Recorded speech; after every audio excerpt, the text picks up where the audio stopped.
Muito bem. O Chagas disse que eu sou humorista, mas é porque ele é cearense. E que não há cearense que não seja humorista. Afinal, hoje, 23 de março, é aniversário de morte de um dos maiores atores e humoristas que o país já teve, um cearense nascido em Maranguape, que foi Chico Anísio. Né? Você sabe que Chico Anísio, que nasceu, né, no mês de abril, em 1931, ele morreu exatamente no dia 23 de março, né, do ano de 2012. Hoje são 5 anos que esse homem de Maranguape, uma cidade próxima, né, à capital, encostada ali na Grande Fortaleza, um homem que foi capaz de não perder a oportunidade de renovação. Nesse auditório, por exemplo, há pessoas de variadas idades e todo mundo tem memória de alguma personagem do Chico Anísio. Em vários momentos, em vários tempos, não só a escolinha, mas coisas que ele fez. E ele ficou por mais de 50 anos, dentro da atividade no campo do teatro, do humor, do rádio, sem perder a inovação. Como lembrou o Cal aqui, a possibilidade, como disse um dia, né, o grande Charles Darwin, a sobrevivência não é do mais forte, mas é do mais apto. Se fosse a sobrevivência do mais forte, os dinossauros estariam conosco ainda, né, e não estão. E nesse sentido, eu fico feliz, né, com essa acolhida que o Chagas oferece, mas ainda vindo de alguém que também partilha a mesma naturalidade, né, que o grande Chico Anísio, da nossa boa memória, e que, claro, nos deixou fisicamente, mas está conosco, porque, como diz a filosofia, nós não somos imortais, mas podemos ser eternos. Nós não somos imortais, claro, mas nós podemos ser eternos. E a nossa eternidade vem e fica na nossa obra. Afinal de contas, um grande poeta alagoano, que infelizmente morreu também em 2012, no mesmo ano que Chico Anísio, que foi o grande, o especial Ledo Ivo. Ledo Ivo dizia, o que sobra é a obra, o resto só sobra. O que sobra é a obra e o resto só sobra. Para mim é uma emoção muito grande chegar aqui hoje, como entramos agora há pouco, e receber aplausos antes de começar a falar. Não sei se era por eu apressar o término, né? Mas essa forma de acolhida carinhosa, ela ajuda bastante, ainda mais que, como foi lembrado, eu sou da área de filosofia, né? De maneira geral, as pessoas acham que filósofo é alguém que não trabalha, né? Alguém que não tem nenhuma atividade, tanto que é muito comum, né, imaginar. Você nunca ouviu falar de greve de filósofo ou de sindicato de filósofo. É uma área que a gente parar de trabalhar, você nem percebe que a gente tinha começado. Além de filósofo, eu tenho uma outra atividade que não é considerada trabalho, eu sou professor. Quem dá aula aqui já ouviu a pergunta, professor, você não trabalha, só dá aula. Então, tenho 2 atividades que não são consideradas trabalho. E uma das coisas que eu posso fazer, porque eu tenho o tempo sobrando, é prestar atenção e lembrar de algo que disse um dia um homem que fez aniversário terça-feira da semana passada. Um estupendo alemão, que tenha também cidadania norte-americana, que foi Albert Einstein. Vocês sabem o quanto que Einstein é importante na trajetória da ciência, do conhecimento. Um homem bem-humorado, a clássica foto dele de 1951, de língua para fora, ele estava num táxi, alguns jornalistas pediram para ele falar alguma coisa inteligente, e ele mostrou a língua, e essa foto se tornou inspiradora, inclusive para que os Rolling Stones fizessem um dia um dos seus álbuns mais estupendos, né, exatamente com a foto da língua, no caso, língua do Mick Jagger, tão conhecida, né, em várias regiões do planeta. E vocês imaginarem o quanto que, claro, né, o grande Einstein, que fez algo estupendo, de novo o Ceará, a teoria da relatividade de Einstein foi comprovada em Sobral, terra do Renato Aragão. Já imaginou como nós somos dominados pelos cearenses? Né? O próprio Einstein nunca esteve em Sobral, mas Sobral tem uma localização que permitiu a observação astronômica daquilo que foi exatamente a comprovação da teoria da relatividade. Muita gente que nunca foi a Sobral, no dia que for, vai se espantar, porque lá no interior do Ceará tem uma estátua em homenagem ao Einstein, porque a cidade de Sobral faz parte do texto de composição, né, da comprovação da teoria da relatividade. Olha que coisa interessante, Einstein tem uma frase clássica. Ele que nasceu, como sabem, né, no dia 14 de março de 1879, um homem genial, ele disse um dia, e você sabe, tolice é fazer as coisas sempre do mesmo jeito e esperar resultados diferentes. Tolice é fazer as coisas sempre do mesmo jeito e esperar resultados diferentes. Cuidado, eu sou professor há 42 anos, sou professor titular de universidade, tenho doutorado, 30 livros publicados. Será que eu já estou pronto? Não no mundo de mudança e velocidade. Vou contar uma coisa para você que talvez você não tenha notado, porque você trabalha, mas o mundo está mudando. Você já tinha notado isso? Você diz, é óbvio, Cortella, você não veio no final de tarde desse falar uma coisa tão evidente como essa. Cuidado, a novidade não é a mudança do mundo, porque ele sempre mudou. A novidade, e essa é inédita, é a velocidade da mudança. Nunca em toda a história nós tivemos alterações tão velozes em relação à tecnologia, ao modo dos negócios, ao conhecimento. Você sabe disso. Nos últimos 50 anos, houve mais desenvolvimento tecnológico do que em toda a história anterior da humanidade. Isso significa que nós temos de ter uma inteligência mais apurada. Nós não podemos perder a oportunidade de renovação. Nós não podemos deixar de ir buscar aquilo que cria para nós futuro e, portanto, dá densidade àquilo que temos de fazer. Eu, por teu desespero, vou fazer uma fala aqui que vai até às 19h55. Até 7:55 falo eu, de modo que depois vocês se liberem. Quando eu terminar, o Chagas sobe aqui, o presidente faz o fecho, e aí as pessoas se preparam, né, para o show de encerramento. A minha fala, por ser a última, inclusive, né, e ser um momento só de encerramento, ela não terá, ao final, um debate. Mas quando eu terminar, eu estarei aqui à frente, né, naquele canto ali. Às vezes você quer conversar alguma coisa. Tem gente que gosta de tirar foto. Eu sempre digo para quem quer tirar foto, tire, azar seu. Né? Mas vai ter que postar. E eu estarei ali naquele canto, e aí de modo organizado, né, pela estrutura, se às vezes quer conversar alguma coisa, às vezes um ou outro traz algum livro meu. Eu lancei um livro em agosto do ano passado, que está há 30 semanas na lista de mais vendidos da Veja, na área de autoajuda e esoterismo. Nunca imaginei que eu ia ter um livro na área de esoterismo. E o livro é sobre carreira, vida, chama-se Por que Fazemos o que Fazemos. Por que fazemos o que fazemos? É interessante porque uma das coisas que eu levanto, né, ali naquela reflexão é algo que nos importa bastante, que é, será que eu já estou preparado? Será que eu, Cortella, por exemplo, já sei dar aula? 42 anos de docência, eu preciso estar me reinventando de modo contínuo. Há 30 anos eu podia ficar algum tempo ensinando do mesmo modo, agora não mais. Você tem novas formas, novas tecnologias, novos modos de mercado. Por exemplo, nosso país muda. Exemplo, hoje tem jogo da seleção brasileira. Nas eliminatórias da Copa do Mundo, uma parte das pessoas não lembrou disso. No nosso país há 10 anos, isso seria decisivo.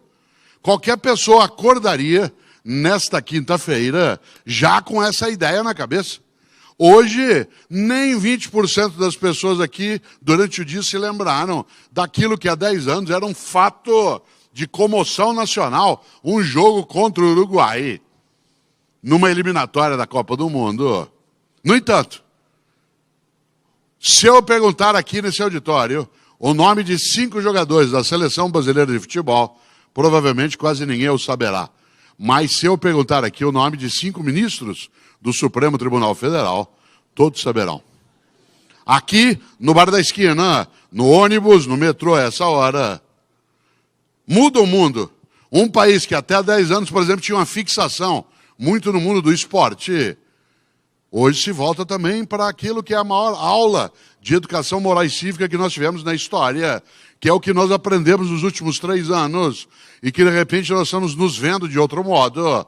É uma oportunidade estupenda para a gente renovar a nossa capacidade de vergonha na cara, a nossa possibilidade, inclusive, de criar uma nação que leve adiante a sua capacidade também de riqueza, de negócio, e que a gente não se apequene, né, naquilo que tem que ser feito. O país muda, claro que muda. Exemplo concreto. Se eu perguntasse aqui nesse auditório há 20 anos, domingo agora tem corrida de Fórmula 1? A quase totalidade das pessoas saberia. Se eu perguntar aqui agora, nem 10% sabe. Aliás, tem ou não tem? Tem, olha só. Tem mesmo, é certo.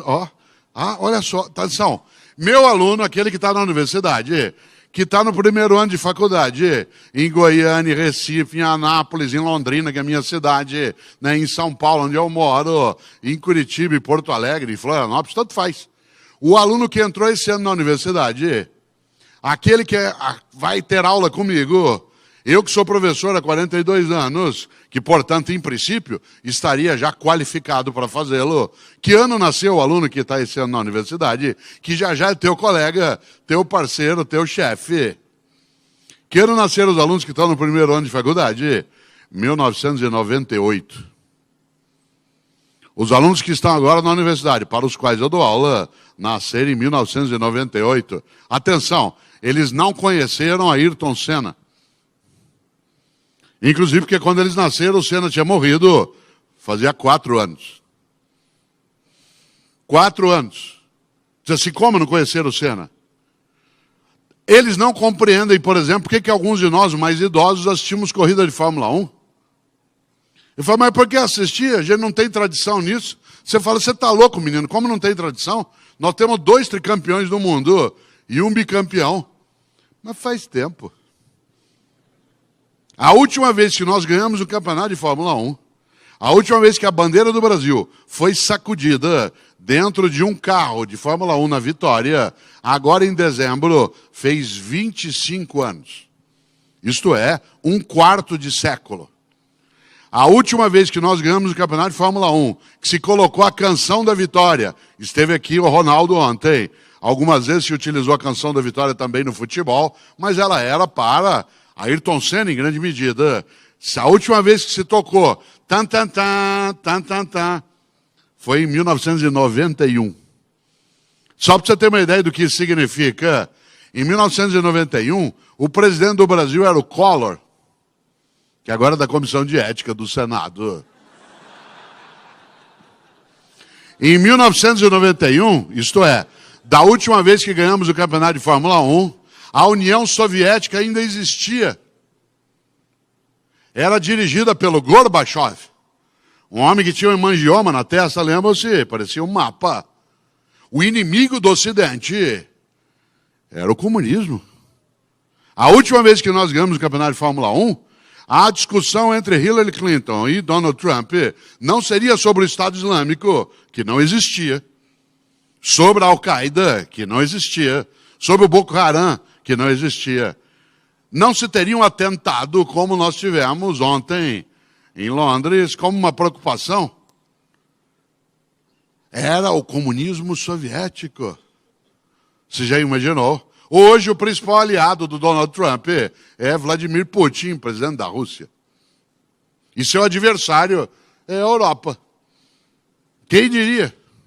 No mundo de mudança e velocidade, o grande risco é eu ficar velho em relação àquilo que faço, penso, pratico, ajo. A última vez que nós ganhamos o campeonato de Fórmula 1, a inflação no Brasil era de 3.000% ao ano. Quem aqui tem mais idade se lembra? Em 1991, você comprava um café de manhã por um preço, à tarde ele tinha outro. O varejo era desesperador. No custo de controle, de remarcação, de estoque, a capacidade da indústria está colocando as coisas a tempo de não perder dinheiro. Tanto que a indústria, de maneira geral, ou a empresa, ela quase não investia no negócio dela. As empresas, da última vez que ganhamos o campeonato de Fórmula 1, ela comprava e vendia dinheiro no mercado. Em vez de vender medicamento, produto de beleza, vender tudo que for do campo, né, da medicina, da química, da farmácia, comprava e vendia dinheiro, sabe onde? No overnight. Meu aluno não faz a mínima ideia do que é overnight, ele pensa que é nome de motel. A última vez que nós ganhamos o campeonato de Fórmula 1, atenção no que eu vou dizer, não se falava em China. Em 1991, a única coisa que você comprava da China era a lâmpada de Natal, que vinha aquela fieira. Não se falava em China. Hoje da China vem tablet, computador, carro, capital. A China é a principal proprietária da dívida interna norte-americana. E se eles disserem que não vão comprar nossa carne, aí quebra de vez. Você já imaginou? Nós estávamos tranquilos em alguns setores da economia brasileira. Miriam Leitão trouxe isso à tona com a competência de sempre. Nossa área de commodities estava mais ou menos sossegada, até um tropecinho em relação à decência. E, portanto, abala o conjunto das coisas. Que não é um tropecinho, é uma tropeção. Evidente. Como diziam alguns, a gente que achava que essas empresas teriam um grande futuro. O que elas têm na área da carne é um mau passado. Não é nem ao ponto. Já imaginou? Atenção no que eu vou dizer. A última vez que nós ganhamos o campeonato de Fórmula 1, não, olha só para você imaginar, não havia carro importado no Brasil.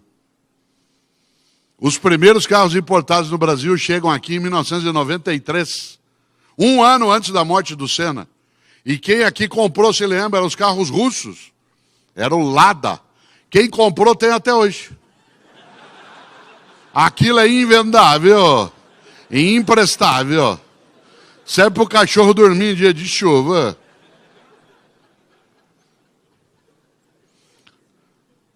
Mudou o mundo, mudou o negócio, mudou a maneira de fazer.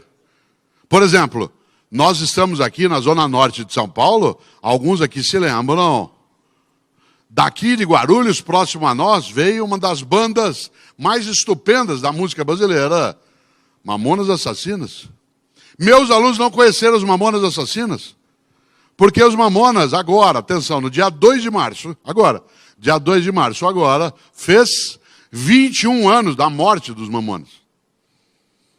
Eles morreram no dia 2 de março de 1996, num acidente, aliás, próximo aqui a Atibaia, quando o avião pegou a rota errada e bateu numa montanha. Meus alunos não conheceram os Mamonas Assassinas, aliás, eles não sabem nem o que é mamona. Quanto mais assassina. Ele pensa que é um vírus novo que está aí. Outro dia em sala de aula eu falei, por que os Mamonas Assassinos? Falei, Mamonas o quê, professor? Foi Mamonas Assassinos. Falei, o que é isso? Falei, é um grupo de música. Falei, o que eles fazem? Falei, eles cantavam. Falei, eles morreram. Falei, vocês nunca viram? Falei, não. Eram uns que tinham a Brasília amarela. Brasília?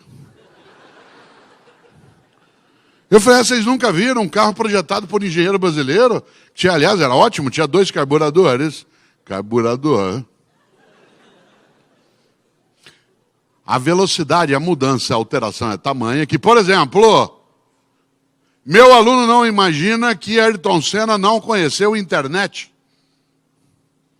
A internet mudou o mundo. A internet civil no Brasil é de dezembro de 95. Vocês já imaginaram? A internet mudou o modo de fazer negócio, a maneira de ir ao médico, a capacidade de concorrência, a transparência pública. Não haveria denúncia de patifaria no país se não fossem as plataformas digitais. Nós estamos chegando agora, no mês de abril, a data de entrega do nosso imposto de renda da pessoa física. Nós nos tornamos muito mais honestos nos últimos 20 anos, porque as receitas cruzam os dados. Quando não tinha, há 20 anos, o que você fazia nessa época? Começava a comprar recibo. Tem uma sobrinha que é dentista, ela está vendendo recibo, você quer comprar. Você já imaginou? Hoje você tem plataforma digital onde você vai e deixa rastro. Fica rastro. Ué, de quem que é essa conta? Ah, não sei. Ué, mas está no seu nome. Nem tinha notado. Mas tem 5 milhões nela. Ah, eu não tiro extrato. Professor, o senhor está frequentando site pornográfico. Eu? Imagina, jamais. Ué, mas o protocolo é seu, o IP do internet é seu. Ah, sim, de vez em quando eu entro para ver o que meus alunos estão assistindo. Mas é só pedagógico. É igual corrupção do bem, entendeu? Caixa 2 do bem. É uso recreativo. Já imaginou? No mundo de mudança, meu aluno não supõe que Ayrton Senna não tenha conhecido a internet, que mudou a maneira de dar aula, mudou a maneira de fazer negócio, mudou a maneira de estudar, de viajar.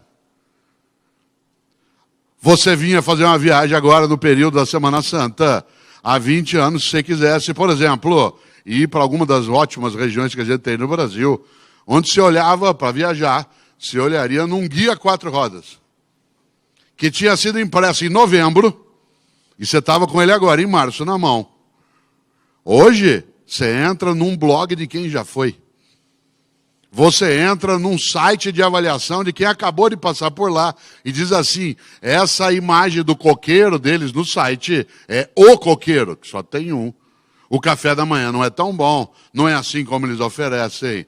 E aí vai. E oferta relâmpago. Mudou o mundo, mudou o modo de dar aula. Disse eu aqui, Albert Einstein, nascido no dia 14 de março de 1879.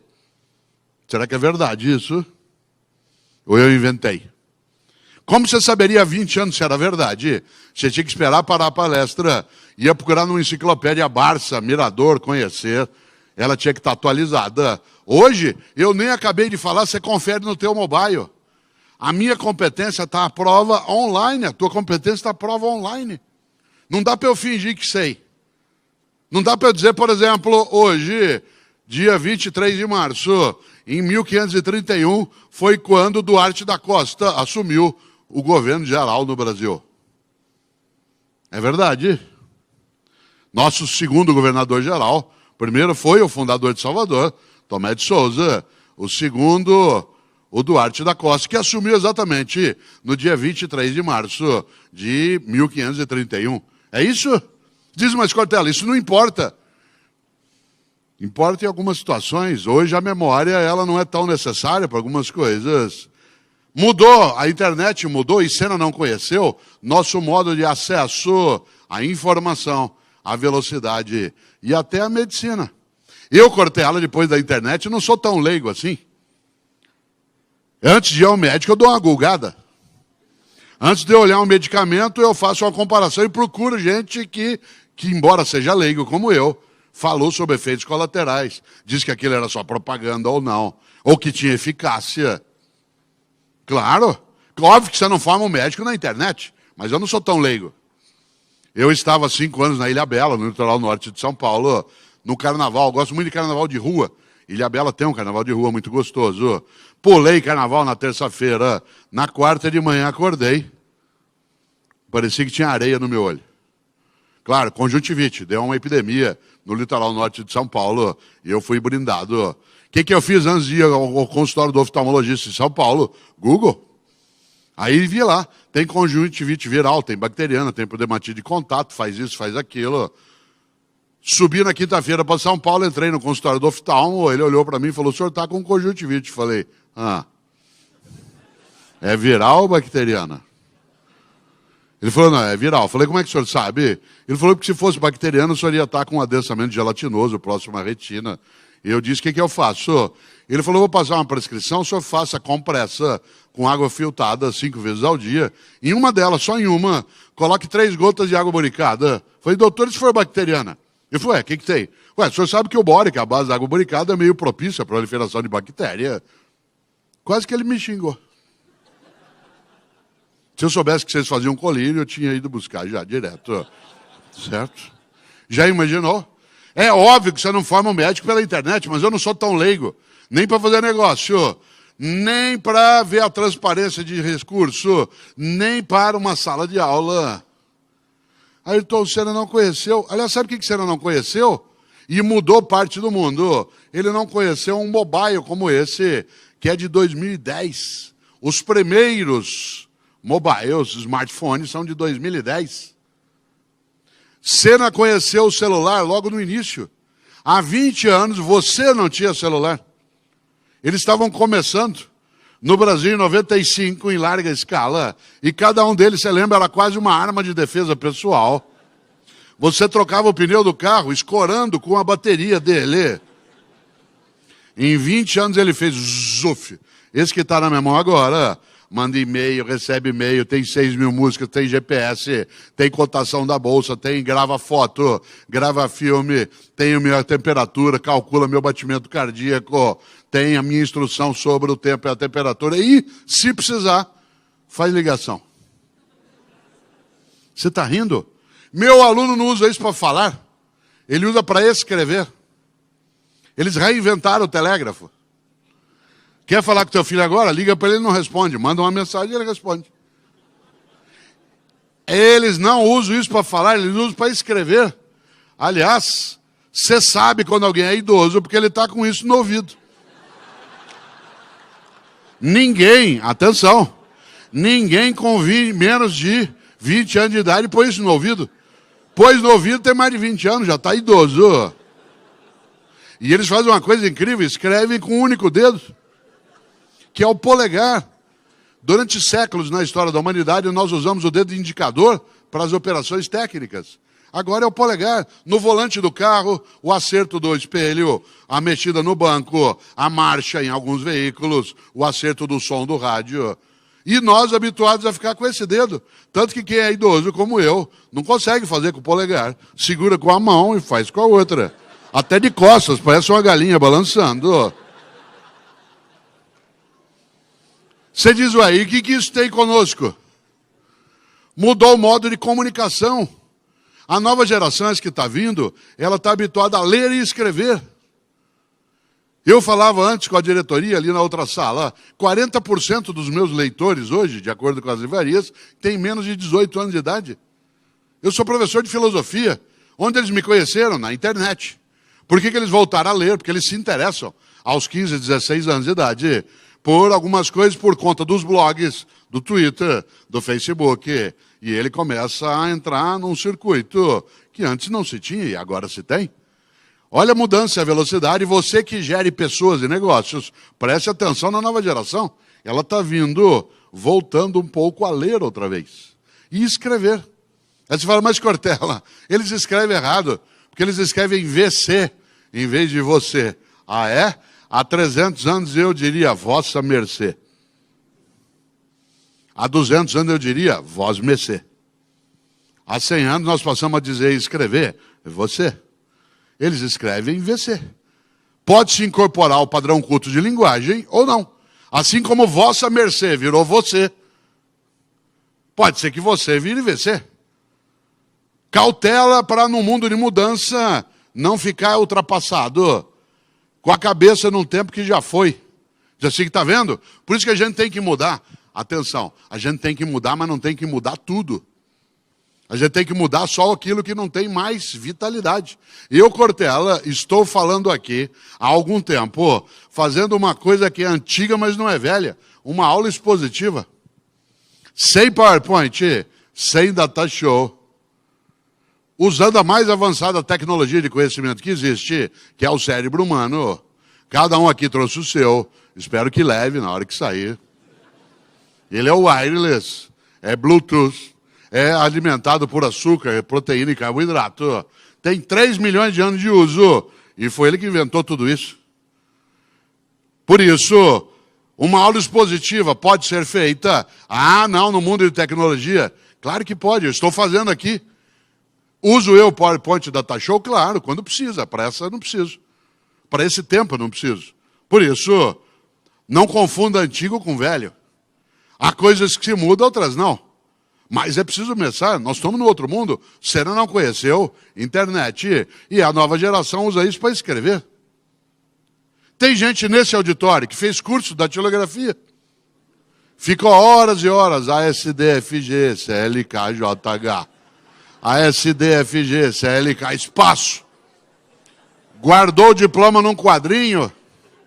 Escreveu no currículo exímio datilógrafo. Teu pai falou, se você não fizer curso de datilografia, você não vai ser ninguém na vida.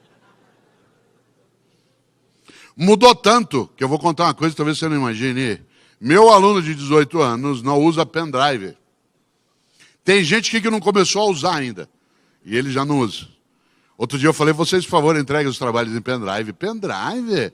Não tem onde pôr no tablet, professor, não tem entrada USB. Eu falei, ué, onde vocês armazenam as coisas? Falaram, na nuvem.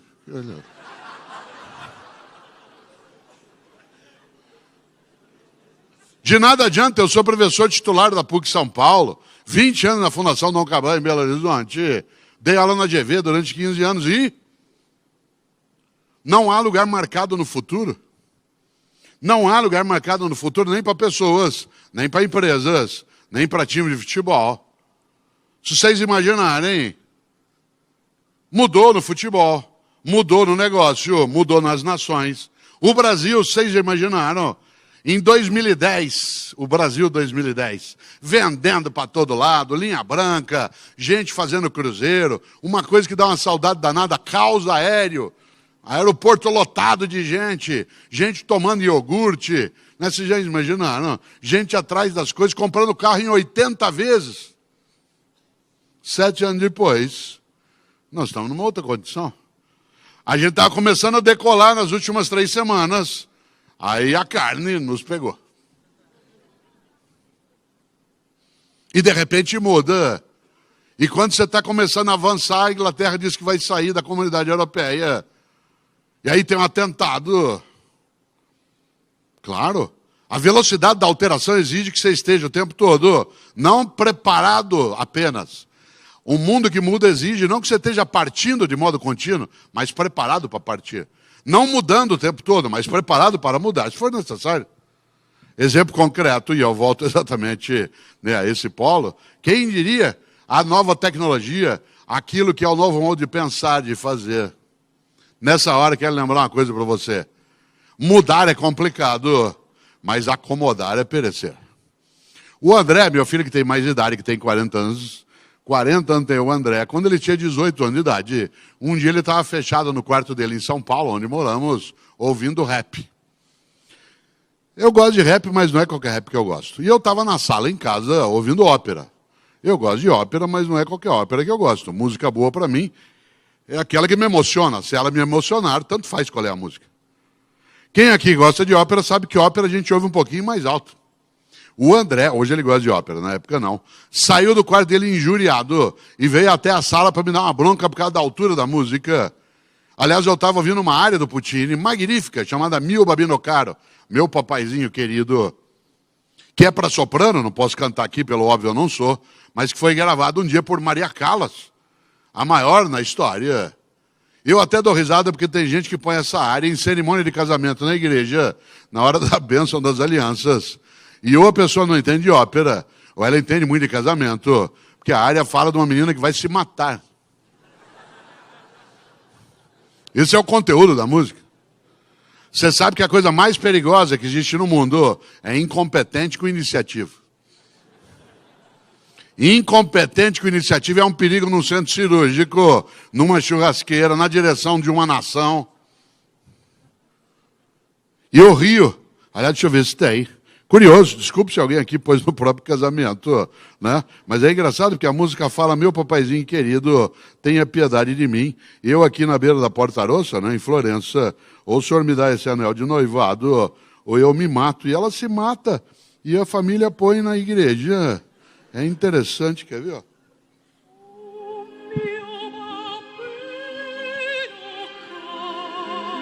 Ó, meu papaizinho querido.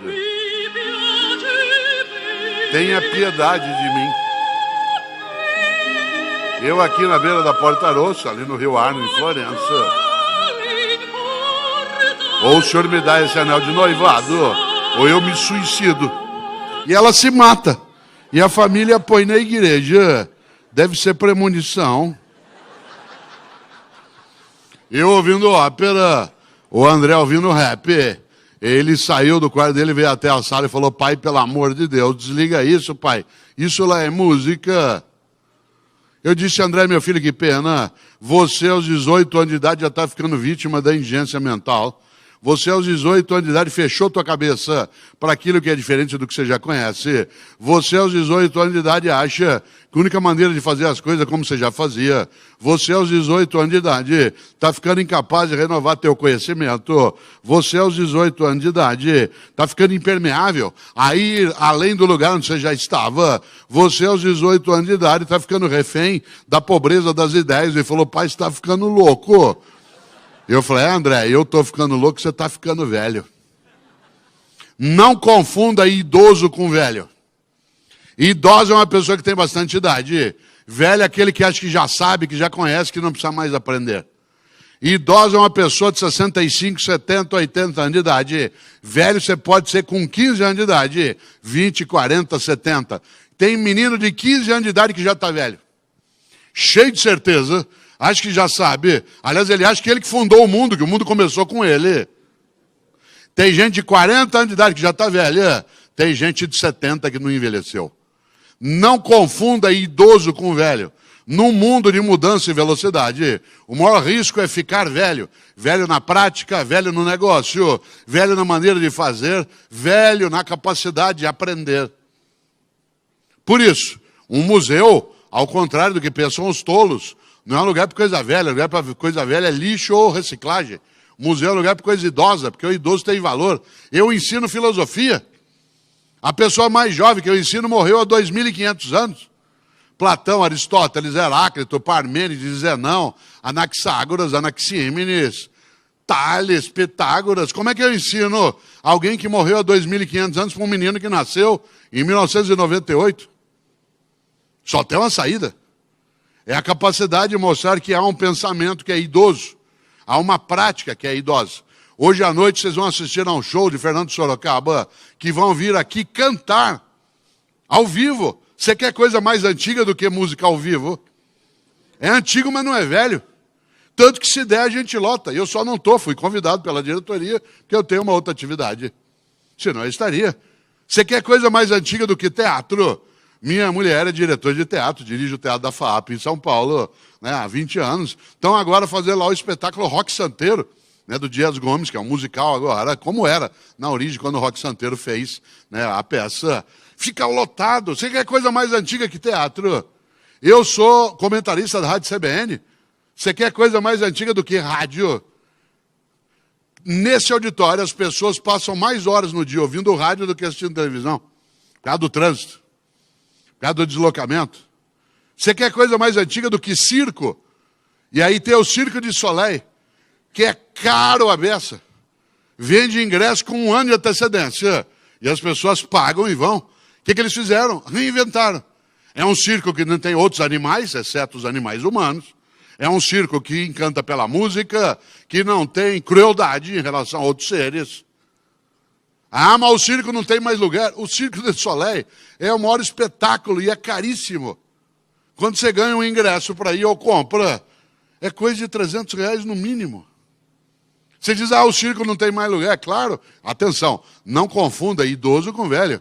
Você vai jantar em São Paulo amanhã à noite, você não entra no restaurante porque está escrito na porta, temos os melhores fornos micro-ondas de São Paulo. Mas se tiver escrito que tem fogão a lenha, você entra. Por isso, cuidado. Inovar não é sempre criar o inédito. Muitas vezes inovar é dar vitalidade ao antigo. Isto é, aquilo que se provou correto. Na vossa atividade, na atividade especialmente do varejo, na capacidade de distribuição, tem coisas que são antigas, mas não são velhas. O contato pessoal, o conhecimento do mercado, a customização. Mas tem coisas que são ultrapassadas. Que é o não uso de uma tecnologia mais estruturante. A incapacidade de renovar a mensagem daquilo que se faz. Há dificuldade de alguns entenderem que nenhum de nós é pronto. Há pessoas que caem numa armadilha. Há gente que acha que ela já é perfeita. Em latim, perfeito significa feito por inteiro, feito por completo, isto é, terminado. Só tem um tipo de humano perfeito, o cadáver. Porque ele não pode mais se modificar. Por isso, cuidado para não ficar velho. O problema não é se você conheceu o Ayrton Senna, é se você deixou a cabeça lá. O problema não é se você fez curso de datilografia, isso pode indicar apenas que você é antigo ou antiga. O problema é se você deixou a cabeça lá. Num mundo de mudança e velocidade, qual é o maior risco? Você ficar prisioneiro do mesmo. A mesma praça, o mesmo banco, o mesmo jardim, as mesmas flores. Aliás, existia no antigo Orkut. Antigo Orkut. O Orkut é de 2004. Foi fundado junto com o Facebook. Desapareceu. Não tem mais lugar marcado no futuro.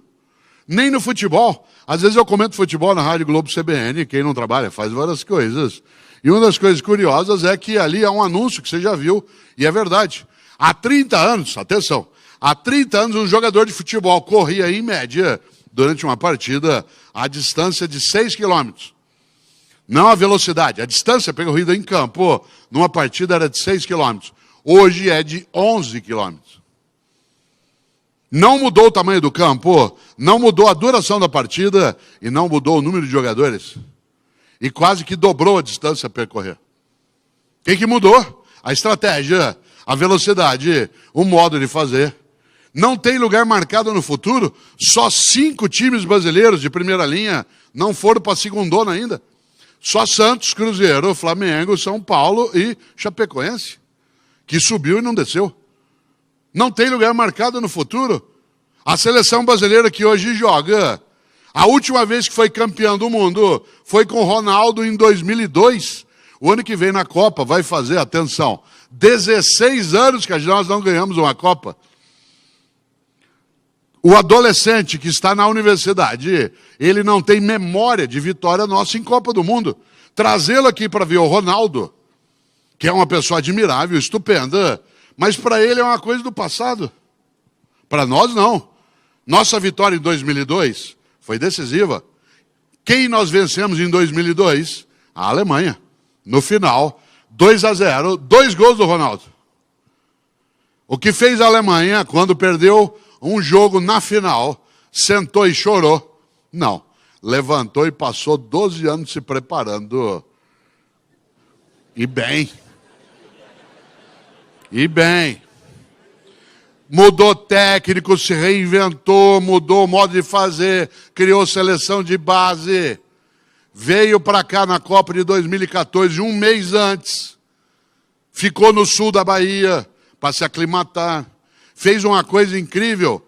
Não dava intervalo entre um jogo e outro. Porque num torneio como a Copa, onde só tem 7 jogos para quem chega no final, não dá para jogar hoje e parar para descansar. Tem que treinar amanhã. Só tem 7 jogos na Copa para quem vai à final. O Brasil não. Montou a seleção em cima da hora. Os jogadores não se conheciam. Nós não conhecíamos os jogadores. Você não sabia onde ele jogava, qual era o time que ele jogava. Ficamos tão desestruturados que quando perdemos nosso melhor, o time acabou. No dia 8 de julho de 2014, no Mineirão, a seleção alemã entrou em campo com medo de perder de novo. E o Brasil entrou em pânico. Há uma diferença entre medo e pânico. Você tem medo do teu negócio não dar certo, que bom, tome providência. Você tem medo do Brasil ter dificuldade de crescimento, ótimo, vá buscar. Mude o que precisa ser mudado. Você tem pânico, é outra coisa. O pânico paralisa, o medo deixa em estado de alerta. A seleção brasileira entrou em campo em pânico. E aí você diz assim, mas e que é isso? 7-1. 7-1. Meu filho mais novo, Pedro, é repórter da Sport TV, e ele não assina Cortella, para não ser perseguido, assina Pedro Mota. E o Pedro estava lá no Mineirão, no dia do jogo Brasil e Alemanha, cobrindo o jogo no gramado. Aliás, ele teve a chance de cobrir vários jogos do Brasil no gramado, ver vários jogos do Brasil no gramado, uma chance que só ele e o Fred tiveram, né, de ficar ali no campo. E é interessante, porque o Pedro disse, pai, o Brasil está em pânico. Mandou um SMS para mim, eu falei, é verdade. O mundo muda e muda com velocidade. Os pentacampeões do mundo, numa Copa no seu país, que não acontecia desde 1950, tomamos de 7. Você já imaginou? Não é à toa que a gente precisa lembrar. Mudar é complicado, mas acomodar é perecer. A seleção brasileira agora se renovou e a gente tem mais expectativa. Nós estamos hoje, como você sabe, a 1 ponto da classificação. Até o ano retrasado nós estávamos achando que nessa nós não íamos. Agora nós já estamos um pouco mais tranquilos. Pode o Tite sentar e sossegar? Não. Ele tem que reinventar. O futebol mudou. Há 40 anos havia um jogador estupendo que muita gente conhece, que era o Gerson, um meia esquerda que jogou no Botafogo, no São Paulo. Ele jogava quase parado, ele fumava 4 maços de cigarro por dia. Chegou a fazer propaganda do Vila Rica. Não dá para fazer isso hoje. Romário jogou anos parado ali na área, esperando, de olho fechado. E era genial, a bola caía no pé dele, era gol. Qual posição joga o Romário? Agora não tem. Qual posição joga o Neymar? Todas. Qual posição joga o Messi? Todas. Você olha, ele está na área, está na ponta esquerda. Romário não faria o que, por exemplo, faz hoje Neymar, que é ele bate escanteio, Neymar. O Messi bate escanteio. Quando que um artilheiro ia se dispor a bater escanteio? Se ele é artilheiro, ele tem que estar lá para fazer gol e subir. Não, joga para o time. Por isso que o Barcelona tem a capacidade que tem. Aquele que é o melhor serve.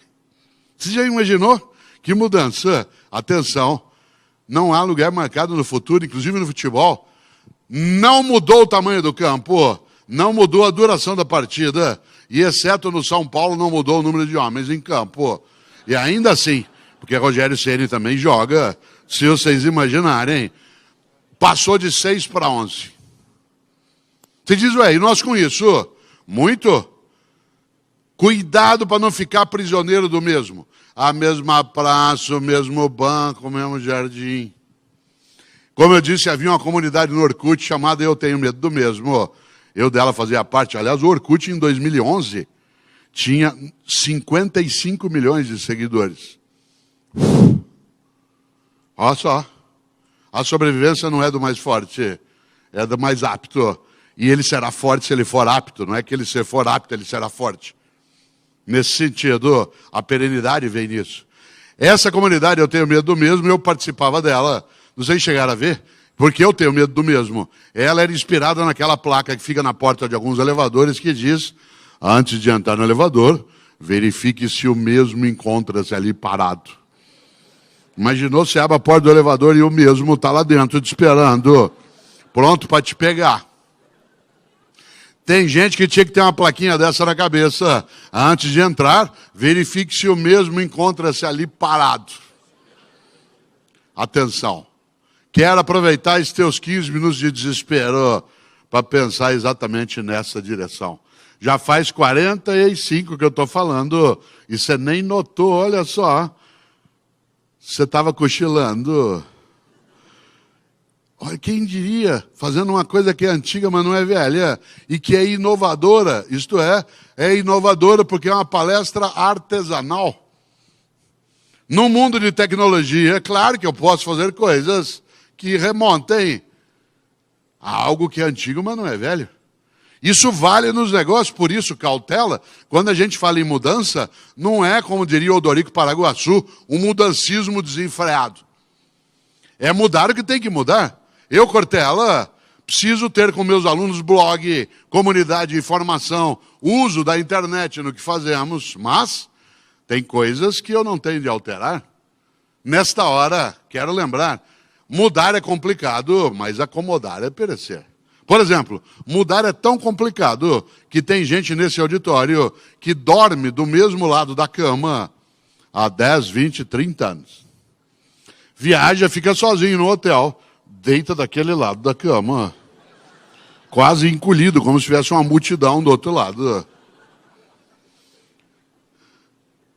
Tem gente que senta em casa para comer no mesmo lugar há 10, 20, 30 anos. Chega uma visita na tua casa domingo, senta onde você está habituado a sentar, você nem come direito. Está acostumado a comer olhando para uma parede e aparece um espaço aberto. Não tem lugar marcado aqui, as pessoas sentaram onde desejaram. Se a gente voltasse para cá hoje à noite, é provável que você tentasse sentar onde você está agora. E se chega alguém aqui hoje à noite, a hora que você viesse, e alguém está sentado onde você está sentado agora, você não fala nada por educação. Mas você pensa, ué, o que ele está fazendo no meu lugar? Cuidado, na vida é preciso ter raízes e não âncoras. A raiz alimenta, a âncora imobiliza. A raiz é aquilo que te alimenta, a âncora te imobiliza. A pessoa que tem âncora fica, no meu tempo. Se eu pudesse. O mercado não é mais como era, é óbvio. É a mesma coisa que eu, professor, dizia, os alunos de hoje não são mais os mesmos. É claro que não são. Dizer isso é só sanidade mental. Doença é eu saber que não são os mesmos e dar aula do mesmo jeito que eu dava há 10 anos ou há 20. Eles não conheceram Ayrton Senna. Eles não imaginam que alguns de nós não tínhamos, até há 10 anos, não tínhamos DVD, que quase ninguém mais tem, porque hoje você tem o serviço de streaming. Vários de nós aqui começamos a comprar aparelho de DVD em casa há 10 anos. Em 2007. Até lá a gente quase não tinha, era caro demais. Onde você assistia filme até há 10 anos em casa? Num videocassete. Tem gente nesse auditório que comprou videocassete num consórcio. Um Sharp de 2 cabeças. Mais cabeça que a família toda. Aí veio o DVD.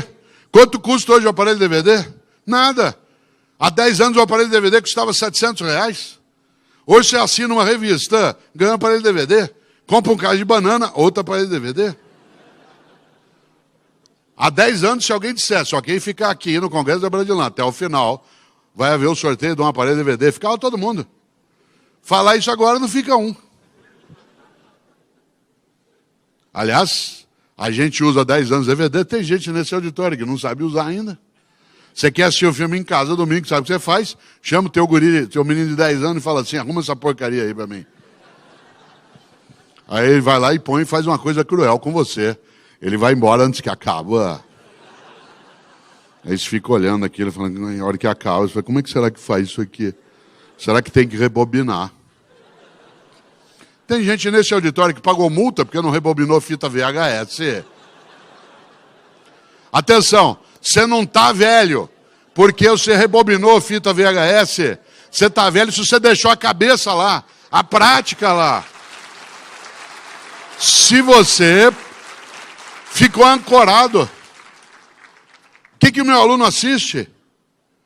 Por exemplo, meu aluno não assistiu Titanic, porque ele nasceu em 98, Titanic é de 97. Meu aluno não assistiu, você imaginar, Avatar. Ele era criancinha. Para muitos aqui, Avatar é um filme contemporâneo de agora, né? Você já imaginou? Você diz, ué, e o que isso tem com isso? Como é que eu dou aula para ele? Eu tenho que me preparar. Que música ele ouve? Que filme ele assiste? O que o emociona? Meu cliente, aluno, ele se emociona com o quê? Para isso eu tenho que me preparar. Por exemplo, eu cortei a lã, 42 anos de docência, palestra, e todo dia eu ouço música, sem exceção. Todo dia, das 5 às 5:30 da manhã, eu ouço música propositadamente. Como eu acordo às 4 horas da manhã há mais de 40 anos, inclusive porque eu entro no rádio 6:30, né? Eu todo dia ouço música das 5 às 5:30 da manhã. O que eu ouço? O que o meu aluno ouve. Não ouço aquilo que eu gosto no já. Aquilo que eu gosto eu já ouço em outros horários. Ali eu ouço aquilo que eu não conheço. Aquilo que eu não sei como é, que eu não entendo direito. Ontem, por exemplo, eu estava em Belo Horizonte, eu acordei 5 às 5:30 da manhã ouvindo One Direction. Meia hora. Hoje, meia hora ouvindo Lady Gaga. Paparazzi, Poker Face, Bad Romance, Alejandro, Telefone. Gosto de Lady Gaga? Começando a gostar. Tem que gostar? Não. O que eu tenho é que saber. O que ele ouve, qual filme ele assiste, o que é Game of Thrones, por que ele curte Harry Potter, por que o ano passado tem um menino de 16 anos comprou livro de 250, 300 páginas, enquanto a mãe dele ficava pintando mandala, desenhando num papel para colorir. Tem alguma coisa que eu preciso saber. Nesta hora, quero voltar a um ponto. Mudar é complicado, mas acomodar é perecer. Eu tenho que ter raízes, não posso ter âncoras. Ah, mas o Brasil não é mais o mesmo. Claro que não. Ah, mas Cortella, pode deixar. Isso aí é bobagem. Faz 20 anos que eu estou no mercado. Cuidado com esse argumento. Não é porque você faz uma coisa há muito tempo que você está apto para fazer quando muda. Exemplo. Hoje de manhã, num hotel aqui em São Paulo, logo cedo, uma senhora na porta do hotel deu sinal para um táxi. O táxi parou. Ela entrou no banco de trás e falou, por favor, pela porta de trás, aeroporto de Congonhas. O taxista disse, pois não. E foi. Quando ele já estava chegando perto da 23 de maio, ela achou uma coisa engraçada. Falou, São Paulo o taxista fala tanto, ele está tão quieto. Acho que eu não fui simpática com ele. Como ela estava no banco de trás, ela não teve dúvida. Bateu nas costas dele para falar com ele. Ele meteu o pé no freio, jogou o carro em cima da calçada, ficou pálido, começou a suar. Ela falou, o senhor me desculpe, eu não queria assustar o senhor. Ele disse, não, dona, a senhora que me desculpe, sabe o que é? Hoje é o meu primeiro dia como taxista e a senhora é minha primeira passageira. Ela falou, ah, é? E o que o senhor fazia antes? Ele falou, eu fui por 20 anos motorista de um carro funerário. Certo? Cuidado com o tapinha nas costas. Não é porque você faz uma coisa há 20 anos que você está apto a fazer. Ah, mas tudo é dirigir. Uma coisa é dirigir um táxi, outra um carro funerário. Uma coisa é fazer negócio no mundo do varejo, na área farmacêutica, em 2010, outra 2000, outra 2017. Com concorrência maior, com a chegada de novos jogadores no mercado, num mundo em que, de cada 3 seres humanos, um é chinês ou indiano. Num planeta que está tendo 1/3 de chineses e indianos, povos milenares que têm 5.000 anos de história, e nós que temos 500 ficamos botando banca. Eles riem de nós. Além do que, não só chineses e indianos são povos milenares, como indianos. 95% deles são hinduístas. Isto é, acreditam em reencarnações sucessivas. Como é que você vende um PGBL para um reencarnacionista? Faz plano de carreira. Não deu nessa, dá na outra. Lembrando que o reencarnacionismo hinduísta é diverso do ocidental kardecista. Porque no kardecismo você reencarna num sistema de purificação para melhor. No hinduísmo você pode regredir. Você pode reencarnar numa barata, num rato, num torcedor de um time específico. Claro. O mundo muda e muda com velocidade. Qual que é o risco? Não é ficar antigo, é ficar velho. Velho na prática. Para isso, é preciso algo decisivo. E eu quero aproveitar esses teus 6 minutos de desespero para pensar nessa ideia. Se mudar é complicado e acomodar é perecer, é necessário que você e eu não percamos a oportunidade de mudança quando precisa. Não sei se sabem, acho que sim. A palavra oportunidade veio do nome de um vento na antiguidade. Os romanos, no passado, gostavam de dar nomes aos ventos. Tal como nós do sul gostamos de dar nomes aos ventos. A gauchada chama de minuano, o vento frio que vem da Argentina, do sul. Chama de aragano, o vento mais quente que vem do norte da Argentina e assim por diante. E, claro, você sabe, os romanos gostavam de dar nomes aos ventos. E para eles, o vento mais importante na navegação, olha aqui na minha mão se você puder, era o vento que levava o navio em direção ao porto. O vento favorável. Esse vento que levava o navio em direção ao porto era chamado de obiportus. Obiportus, isto é, que leva ao porto. É daí que vem a palavra oportuno. É daí que vem a palavra oportunidade. Oportunidade é quando você pega o vento favorável. Isto é, quando você pega aquele vento que te conduz a um lugar que te dá alternativa. Porque portus em latim é porto ou porta. E o que é um porto ou uma porta? É uma saída.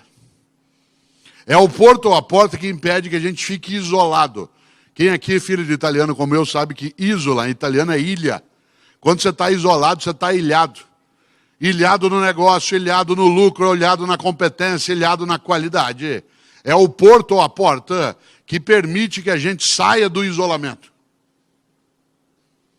Por isso, o vento oportuno te leva à saída. E como é que é a saída em grego antigo? Você que estudou grego antigo. Isso que eu fiz é uma pergunta. Você sabe como é a saída em grego antigo? É até nome de livro bíblico. Êxodos. Êxodos, que gerou qual palavra em inglês, português, em latim? Exit. Que tem um duplo sentido, saída e sucesso. Porque o sucesso é achar uma saída. Saída para o negócio, saída para o mercado, saída para a competitividade, para a lucratividade. Uma saída para a economia. Por isso, da oportunidade ao êxito. E aí sabe bem aqui quem já navegou. O bom navegador não espera o vento, ele vai atrás. O bom navegador não aguarda, ele vai buscar. O bom navegador não tem como lema Zeca Pagodinho. Que é uma delícia para o lazer, é bom demais para uma festa, mas é um perigo para o negócio, que é deixa a vida me levar, a vida leva eu. A trilha sonora de um bom navegador é o que um dia escreveu um grande paraibano lá de João Pessoa, que morou no Rio, hoje mora em São Paulo, foi Geraldo Vandré. Quando ele cantava, você lembra, quem sabe faz a hora, não espera acontecer. Não espera acontecer, vai buscar. Ah, mas Cortella, o mercado não tem jeito. Os romanos diziam, a sorte segue a coragem. A sorte segue a coragem. Como esse cara tem sorte que eles estão vendendo, que eles têm a coragem. Coragem do quê? De buscar, de fazer. De ter algo que é audácia. audácia. Não confunda audácia com aventura. Uma pessoa audaciosa é aquela que estuda, avalia, prepara e vai. Aventureiro é vamos que vamos. Primeiro a gente enlouquece, põe um X ao final de cada nome de empresa, depois a gente vê como é que fica. Aí fica em Bangu. Já imaginou? A audácia é diferente de aventura. Pense num brasileiro audacioso. Amir Klink. Todo ano ele pega o barquinho dele lá no litoral sul do Rio, Paraty 2. Vai para o Polo Sul, fica 3 meses e volta vivo. Mas ele já foi o ano passado, ele estuda de novo, ele vai atrás, ele sabe pode mudar. Coisas ele aprendeu, ele leva adiante. Isso é audácia. Tanto que ele volta vivo. Pense num brasileiro aventureiro. Infelizmente, um conterrâneo meu, aquele padre paranaense dos balões, morreu, o corpo foi parar no Rio de Janeiro, com 2 aparelhos de GPS grudados no corpo, sem bateria. Aventureiro, não sabia o que estava fazendo. Aliás, falaram para ele, padre, não faça isso. Vai bater um vento amanhã, Antonina. O senhor vai ser desviado. Ele disse a frase dos tontos, que é, pode deixar, eu sei o que eu faço. Fala, mas padre, cuidado. O senhor pode ter algum problema. Eu não tenho medo. Aliás, ele disse, Deus falou comigo e disse que eu posso ir. Eu sou da área também de ciência da religião. Na nossa área, a gente diz que enquanto você está falando com Deus, você está na área da teologia. Quando você acha que ele responde diretamente, é psiquiatria. O número de vezes que Deus parou para falar com alguém, não que você o acolheu, mas que ele parou para falar, não foi tão grande assim na história. Nessa hora, quero lembrar, nesse teu 1 minuto e meio final, antes de qualquer coisa, mudar é complicado, mas acomodar é perecer. Hoje, posse de Duarte da Costa como nosso segundo governador-geral, em 1531. Quero lembrar, o maior perigo no mundo como o nosso é você adotar como teu grande inspirador e patrono o Mendes Sá, nosso terceiro governador-geral. Lembre-se do Mendes Sá. Cuidado com o Mendes Sá. Um dia uma professora de História do Brasil estava dando aula sobre os governos gerais, falou sobre o Tomé de Souza, falou sobre o Duarte da Costa. Quando ela estava falando sobre o Mendes Sá, ela viu que tinha um aluno distraído lá no fundo. E para pegá-lo, claro, como a gente é capaz de fazer, virou e falou assim, Paulo, o que fez Mendes Sá? Ele disse, fez o que pôde. Cuidado com o Mendes Sá. Gente, está difícil o mercado, eu faço o que eu posso. Gente, nós precisamos criar maior competitividade. Eu faço o que eu posso. Gente, o varejo está... O que eu posso fazer? Cuidado. É preciso lembrar que há 2 modos de dizer a frase. Uma, e aí eu vou concluindo, que é o modo desarmado, entristecido, acovardado, que é eu faço o que eu posso. O outro é eu faço o que eu posso. Isto é, não deixo de fazer o que pode ser feito.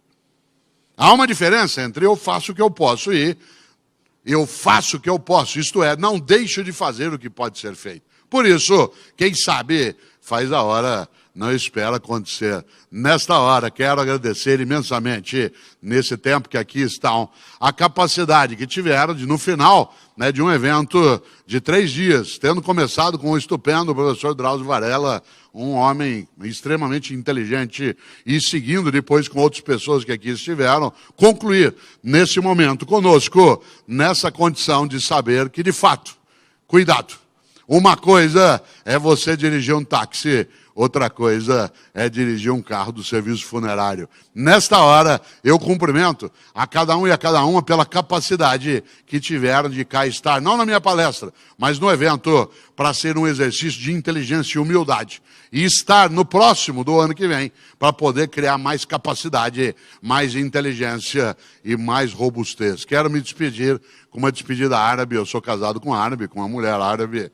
E os árabes, quando se despedem, dizem vida longa e morte rápida. Que é uma coisa ultra inteligente. Vida longa e morte rápida. Isto é, viva bastante. Mas quando for a tua hora, se for a tua hora, que seja de imediato. Por isso, a cada um e a cada um, vida longa e morte rápida. Obrigado.